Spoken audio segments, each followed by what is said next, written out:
स्वागत है आपका। आपके साथ मैं दीपेश बरगले। चले खबरों की शुरुआत करते हैं। सबसे पहले बात गरियाबंद से मिल रही बड़ी खबर की कर लेते हैं। ममता राठौर की कोरोना से मौत हो गई है। जिला महिला कांग्रेस अध्यक्ष थी ममता राठौर। सांस लेने में उन्हें तकलीफ हो रही थी। जिला अस्पताल में उन्हें भर्ती करवाया गया था। पीसीसी चीफ मोहन मरकाम ने दुख जताया है। तो लगातार कोरोना से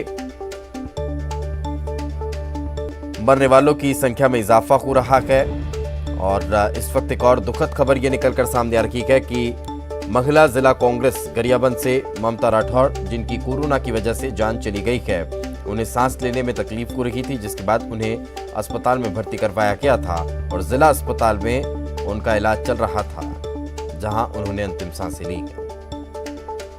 तो पीसीसी चीफ मोहन मरकाम ने शोक प्रकट किया है। ये बड़ा अपडेट हम आप तक पहुंचा रखे हैं। बड़ी खबर आपको इस वक्त दे रखे हैं गरियाबंद से, जहां पर जिला महिला कांग्रेस अध्यक्ष ममता राठौर की कोरोना की वजह से जान चली गई।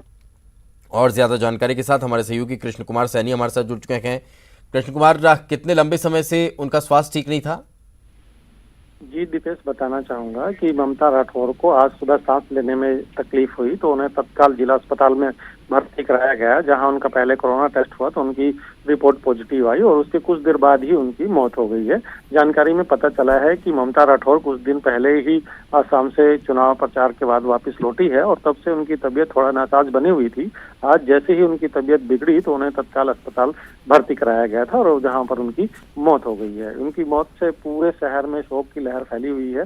ममता राठौर इससे पहले अभी वर्तमान में जिला कांग्रेस अध्यक्ष हैं और इससे पहले वो नगर पालिका अध्यक्ष भी रह चुकी हैं। इसके अलावा पार्टी के कई अहम पदों पर भी वो अपनी भूमिका निभा चुकी है और उनकी इस मौत से पूरे शहर में मातम पसरा हुआ है। जी दीपेश। बिल्कुल, चलिए बहुत बहुत शुक्रिया इस तमाम जानकारी के लिए। तो जैसा कि हमारे सहयोगी बता रहे थे कि आज सुबह ही उन्हें सांस लेने में तकलीफ हुई, उसके बाद अस्पताल में भर्ती करवाया गया था।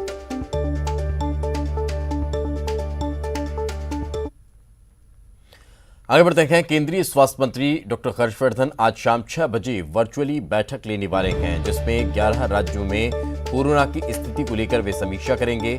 स्वास्थ्य मंत्री टीएस सिंहदेव भी इस बैठक में शामिल होंगे। स्वास्थ्य मंत्री 11 राज्यों और केंद्र शासित प्रदेशों के स्वास्थ्य मंत्रियों के साथ बैठक करने वाले हैं और कोरोना वायरस के लगातार बढ़ते संक्रमण को लेकर वे समीक्षा करेंगे। 11 राज्यों में महाराष्ट्र, छत्तीसगढ़, दिल्ली, गुजरात, हरियाणा, हिमाचल प्रदेश, झारखंड, कर्नाटक, मध्य प्रदेश, पंजाब और राजस्थान शामिल है, जहां लगातार कोरोना संक्रमण बढ़ता जा रहा है।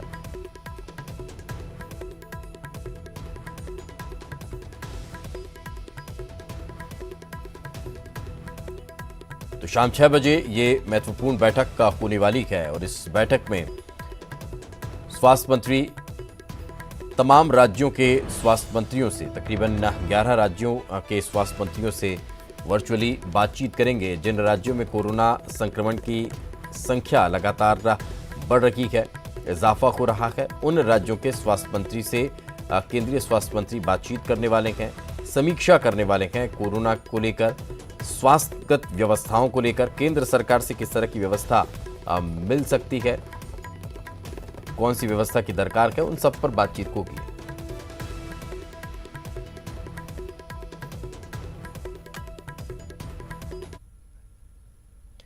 वैक्सीनेशन की कमी पर सांसद सुनील सोनी का बयान सामने आया है। उन्होंने कहा कि प्रदेश में वैक्सीनेशन की कमी नहीं है, कुप्रबंधन की वजह से वैक्सीनेशन की कमी देखने को मिल रही है। मैं इस मामले में राजनीति नहीं करना चाहता।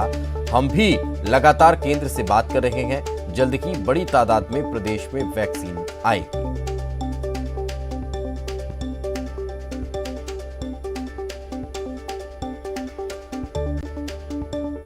देखिए, वैक्सीन जो है वो मिसमैनेजमेंट या भ्रम का शिकार हुआ।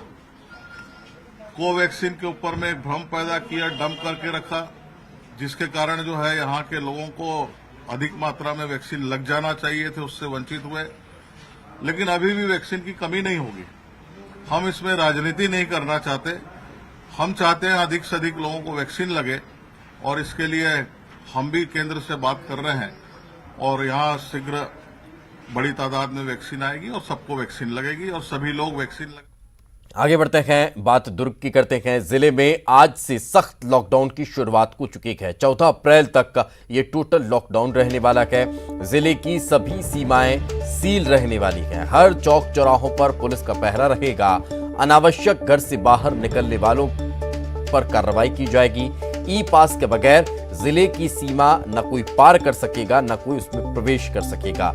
दूध वितरण के लिए सिर्फ 1 घंटे की अनुमति दी गई है। सब्जी और किराना दुकान भी बंद रहेंगी। कलेक्टर डॉक्टर सर्वेश्वर भुरे ने अधिकारियों की बैठक ली है और तमाम जानकारी उन्हें दे दी है। सख्ती के निर्देश उन्होंने दिए हैं।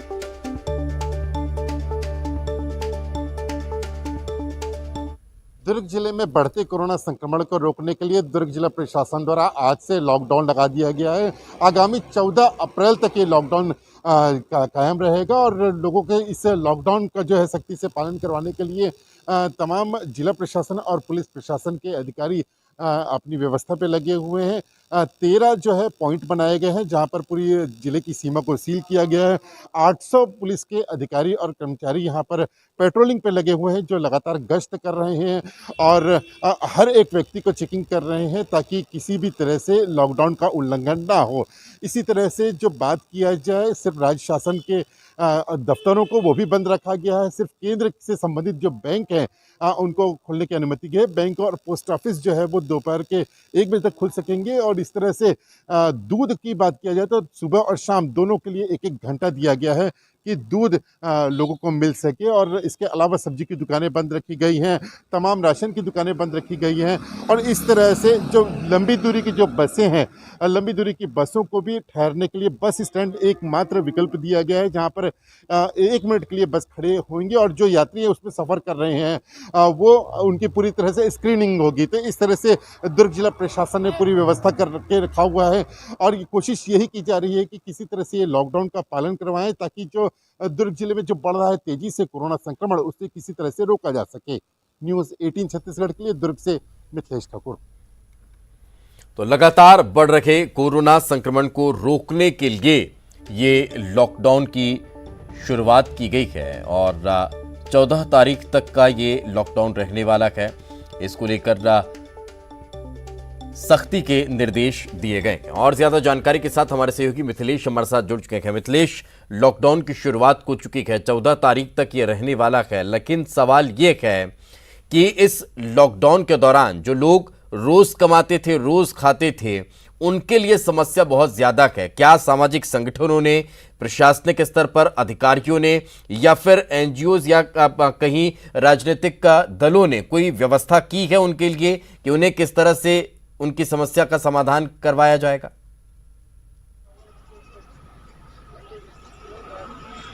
जी बिल्कुल दीपेश, ये बहुत बड़ा सवाल यही उठता है कि जो रोज कमाने खाने वाले हैं वो इस लॉकडाउन में कैसे करेंगे। इस वक्त हमारे साथ में मौजूद है दुर्ग शहर के विधायक अरुण बोरा मौजूद है, हम उन्हीं से बातचीत करते हैं। सर देखिए, लॉकडाउन लंबा लगा हुआ है, अब ऐसे में लोगों की ये समस्या उत्पन्न हो जाती है रोज कमाने खाने वालों की कि किस तरह से कमाए खाएं, क्या कहना चाहिए? देखिए, वैसे तो कोरोना के प्रकोप से पूरा जिला चिंतित है। लगभग 1000 केसेस आने से लॉकडाउन की स्थिति निर्मित हो गई थी। हमने माननीय मुख्यमंत्री जी को और स्वास्थ्य मंत्री जी से निवेदन किया, हम सब ने मिलकर शहरवासियों ने, तो उन्होंने लॉकडाउन किया है 6 तारीख से लेकर 14 तारीख तक। ये लॉकडाउन इसलिए किया गया है कि जो कोरोना का जो संक्रमण है उस चेन को तोड़ा जाए, क्योंकि 1000 संक्रमित होना ये बहुत ही चिंता का विषय बन गया था और लॉकडाउन के दरमियान सारी व्यवस्थाएं करने का जिला प्रशासन ने कहा है कि व्यवस्थाएं की जाएगी और लोग अपनी व्यवस्था खुद करके रखे हैं, क्योंकि 4 दिन पहले इसकी सूचना दे दी गई थी कि दुर्ग में लॉकडाउन होना है। तो लोगों ने अपनी व्यवस्थाएं स्वयं कर ली है।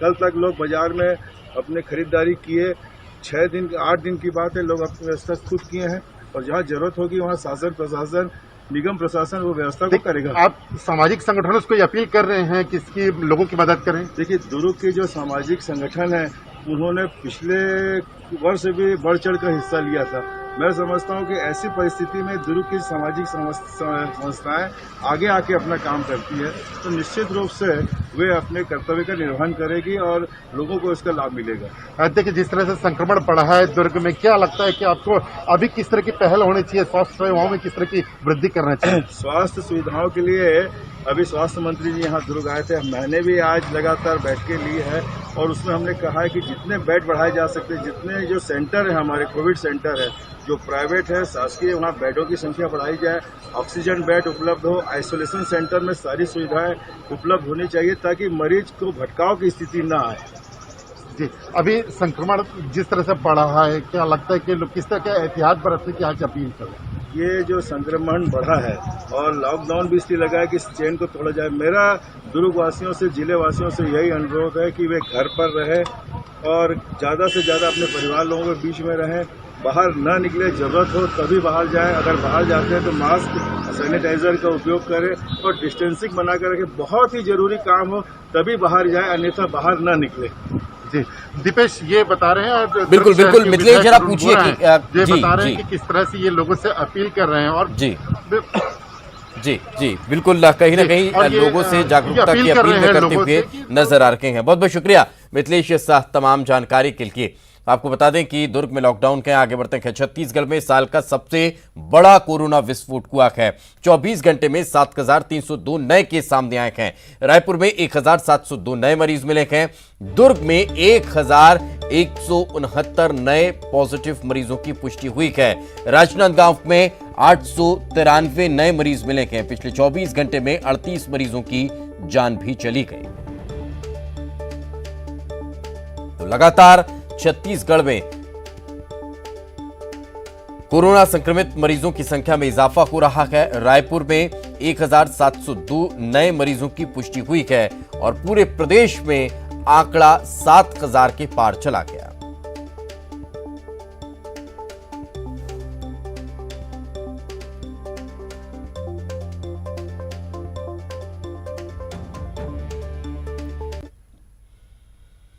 राजधानी रायपुर में करीब 2,000 कोरोना पॉजिटिव मरीज का कोई पता नहीं चल पा रहा है। ये वो लोग हैं जो जांच में पॉजिटिव आए हैं लेकिन अब गायब हैं। स्वास्थ्य विभाग को इनका पता ही नहीं मिल पा रहा है। स्वास्थ्य विभाग की माने तो पिछले 10 मार्च से अब तक 50,000 लोगों ने कोरोना की जांच कराई। वहीं इस जांच रिपोर्ट में करीब 10,000 पॉजिटिव पाए गए हैं। इन 10,000 लोगों में से करीब 2,000 लोगों के नाम, पते और फोन नंबर गलत मिले हैं। स्वास्थ्य विभाग इनको ट्रेस नहीं कर पा रहा है। गलत जानकारी देने वालों के खिलाफ अफसरों को FIR करवाने के निर्देश दिए गए हैं, लेकिन मुश्किल भी यह है कि नाम पता ही गलत है तो FIR किन के नाम होगी।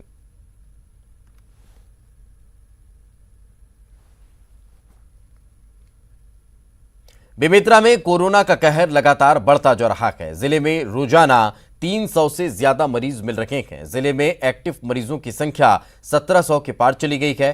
पूरे जिले को कंटेनमेंट जोन घोषित कर दिया गया है। केवल सुबह 6 बजे से लेकर 2 बजे तक ही दुकानें खुल रही हैं। बाकी समय जिले में टोटल लॉकडाउन जैसी स्थिति बनी हुई है, लेकिन लोग हैं कि लापरवाही बरतने से बाज नहीं आ रहे हैं।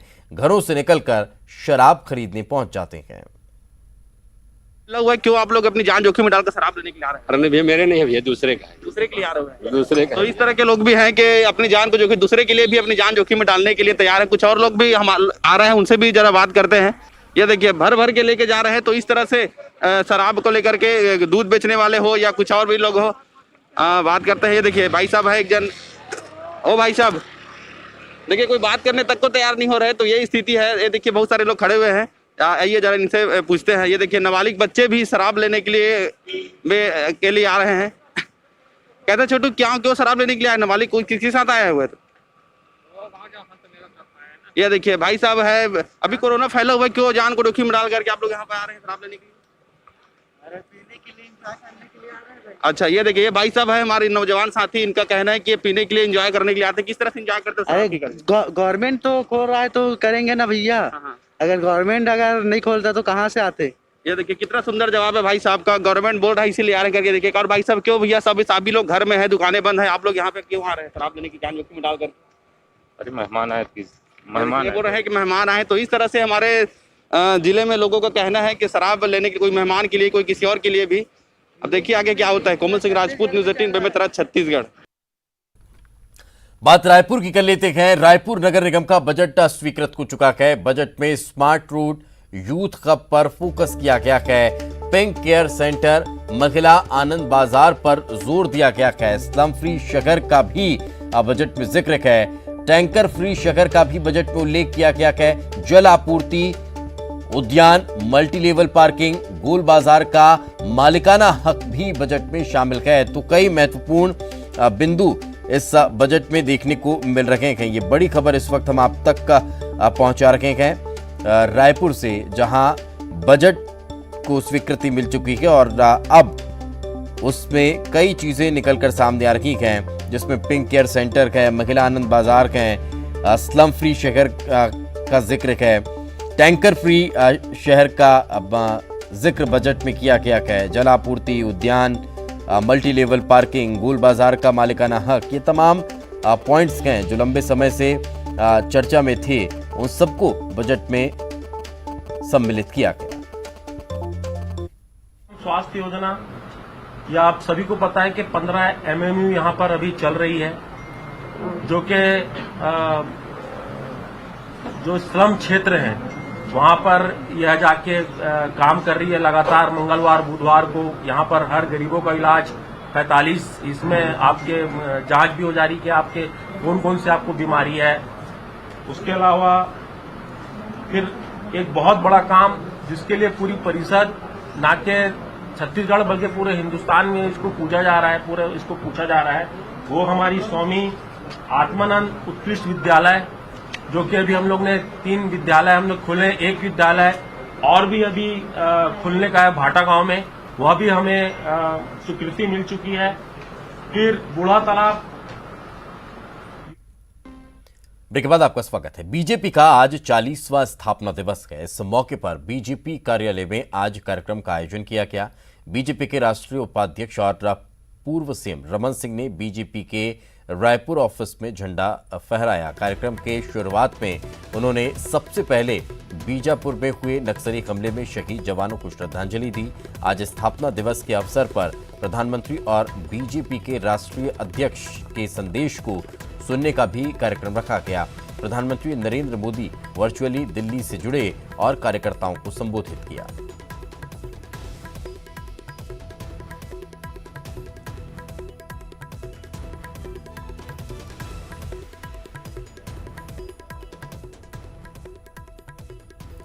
खबर रायपुर से। 3 और घायल जवानों को रायपुर लाया गया है। गंभीर हालत में रामकृष्ण अस्पताल में भर्ती उन्हें करवाया गया है। बीजापुर में माओवादी हमले में ये जवान घायल हुए थे। मुठभेड़ में 31 जवान घायल हुए थे। 16 घायल जवानों का इलाज चल रहा है। तो जो 3 और घायल जवान हैं उन्हें रायपुर अस्पताल में शिफ्ट किया गया है। बेहतर इलाज के लिए उन्हें रायपुर लाया गया। सिख समुदाय के सरदारों के लिए पगड़ी उनकी शान और पहचान मानी जाती है। माना यह भी जाता है कि सरदार विपरीत से विपरीत परिस्थितियों में भी पगड़ी नहीं उतारते। लेकिन छत्तीसगढ़ के बीजापुर में हुए नक्सली हमले के दौरान सरदार बलराज सिंह ने पगड़ी उतारकर मानवता की एक ऐसी मिसाल पेश की है जिससे पूरा सिख पंथ सहित पूरी इंसानियत गौरवान्वित महसूस कर रही है। जहां सरदार बलराज ने साथी जवान की जान बचाने के लिए अपनी पगड़ी तक उतार दी। सिख जवान ने मानवता का परिचय दिया। जवान ने खून बहने पर अपनी पगड़ी बांधी, मानवता की मिसाल पेश की। सिख पंथ समेत पूरी इंसानियत गौरवान्वित महसूस कर रही है। हम देश के उन वीर जवान के साथ मौजूद हैं जिन्होंने बीजापुर में नक्सलियों से लोहा लेते हुए कई नक्सलियों को मौत के घाट उतारा। आज खुद घायल होकर अस्पताल में उपचार करवा रहे हैं। जी हमारे साथ है बलराज सिंह, जिन्होंने एक ऐसी मिसाल पेश की है, जिन्होंने बता दिया है कि पगड़ी से बड़ी जान होती है और आन से बड़ी जान होती है। हम बातचीत करते हैं। बलराज जी, आपने एक ऐसे मानवता पेश की है कि सरदारों के लिए, सिख के लिए पगड़ी सबसे बड़ी चीज़ होती है, लेकिन आपने जान के आगे पगड़ी का इस्तेमाल किया। क्या पूरा वाकया था सर? जब इनका इनकाउंटर शुरू हो गया इनके साथ, नक्सलियों के साथ। इन्होंने इम्प्रोवाइज्ड जब गोले फेंकने शुरू कर दिया तभी एक स्प्लेंडर हमारे एसआई साहब को लग गया, हमारी टीम के थे, लग गया। और जो फर्स्ट एडर था वो एसटीएफ के जवान को उपचार फर्स्ट एड दे रहा था अपनी, तो उसके आने को थोड़ा देरी था, लेकिन इनका ब्लड बहुत मतलब बह रहा था और ये दर्द से चला रहे थे कि मतलब कि कोई पट्टी बांधो मतलब। तो उसी हालात में देख के फिर मैंने अपना मतलब कि भाई परने को पगड़ी को उतारा और वो आप बांध दिया उनके पाँव के ऊपर। तो उन्हें थोड़ा कुछ देर के लिए राहत मिली उनको, जब तक मतलब उपचार नहीं मिल गया, फर्स्ट एड नहीं मिल गई उनको जी। तो माना जाता है कि पग आपकी सबसे बड़ी शान होती है, जान के आगे आपने शान को नीचे किया। सर शान तो सबके साथ ही है सर, और जब कोई बुरा भी नहीं है, अगर किसी के मतलब कि बड़ा हो रहा है पगड़ी के साथ तो कोई दिक्कत नहीं इसमें।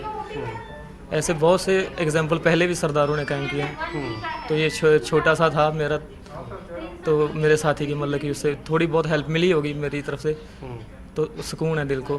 तो जब आपको पता चला कि जो एसआई पांडे साहब है वो ठीक है, तो कैसा महसूस कर रहे हैं? बढ़िया है सर, मेरे साथ ही आए थे सर वो जी। बाद में जब इवैक्यूएट किया गया तो एक ही साथ थे चौपर में, ठीक ठाक है सर। अभी आपको फ़क्र महसूस हो रहा है कि आपने जान बचाई? जी सर, फ़क्र तो हो गए सर, मेरे साथ के हैं सर। एक तरह फैमिली मेम्बर का हिसाब हो जाता हमारा वहाँ पे एक साथ रह रहे जी। बिल्कुल, मतलब मानवता और इंसानियत से बढ़ के कोई भी धर्म नहीं होता है, इस बात को साबित बलराज सिंह ने किया है। हम इनके जज्बे को सैल्यूट करते हैं, सलाम करते हैं और आप सबसे भी यही दुआ करते हैं कि आप भी कामना कीजिए कि छत्तीसगढ़ में नासूर बन चुके माओवाद का अंत हो और बलराज सिंह जैसे लोग और आगे आके मानवता के लिए मिसाल पेश करें। कैमरा पर्सन इमरान कुरैशी के साथ अवधेश मिश्रा, न्यूज़ 18 छत्तीसगढ़। बीजापुर में नक्सली मुठभेड़ में जवानों की शहादत ने देश को झकझोर दिया है। 3 अप्रैल को हुए इस मुठभेड़ में बासागुड़ा के सुभाष नायक भी शहीद हुए। सुभाष नायक की शहादत से उनके परिवार के साथ साथ दोस्त शंकर भी सदमे में हैं। डीआरजी के जवान शंकर मुठभेड़ के दिन नक्सलियों से लोहा ले रहे थे। शंकर बताते हैं कि 2018 में बासागुड़ा साप्ताहिक बाजार में नक्सलियों ने उन पर हमला किया था। उस दिन सुभाष ने अपनी जान पर खेलकर उनकी जान बचाई थी। शंकर को मलाल है कि वो सुभाष को बचा नहीं पाए। ड्यूटी जाने से बोलता था कि माँ मेरा गाड़ी तो नहीं रुकेगा, अकेला जाने से रुकता भी, रास्ता में बच्चा लोग को पकड़ करके खड़े रहना माँ, वहीं से मैं एबीटू में जा रहा हूँ बोल के बताओ। मतलब अपने बच्चों को हाथ दिखाकर बता के गए? हाँ बाबू, मेरे को पैर छुआ बाबू, गाड़ी से थोड़ा से उतरा और माँ का पैर छूंगा बोल के बाबू, पैर छू करके बच्चा मन पैर छुए बाबू। मेरा बेटा अकेला है बाबू, मेरे को छोड़ करके चले गए बाबू, मेरे को पालने वाला कोई नहीं है रे, मेरे को पालने वाला बेटा गया बेटा। कुछ नहीं बोले, मैं ड्यूटी जा रही हूँ बोले, और कुछ बात भी नहीं हुआ। आपको कब पता चला कि सुभाष भैया इस दुनिया में नहीं रहे? हम लोग को नहीं मालूम था, हमारा साथ थाना गए था पता चला, कोई भी नहीं बता। जब भी ऑपरेशन जाते थे क्या बोलते थे, कुछ बताते थे आपको? किसी से कोई बात नहीं, हम लोग वही खड़े थे तो अच्छा रहा बोल के इतना ही बोलते थे, मैं ड्यूटी जा रही हूँ बोल के कुछ नहीं बोलते थे। अपने बच्चों से भी मिलकर ही जाते थे वो? सबको मिल के जाते हैं, इधर से ड्यूटी जाते थे ना, मिल के जाते थे। तर्रेम हमले में शहीद हुए 22 जवानों में से एक जवान सुभाष नायक भी शामिल रहा है।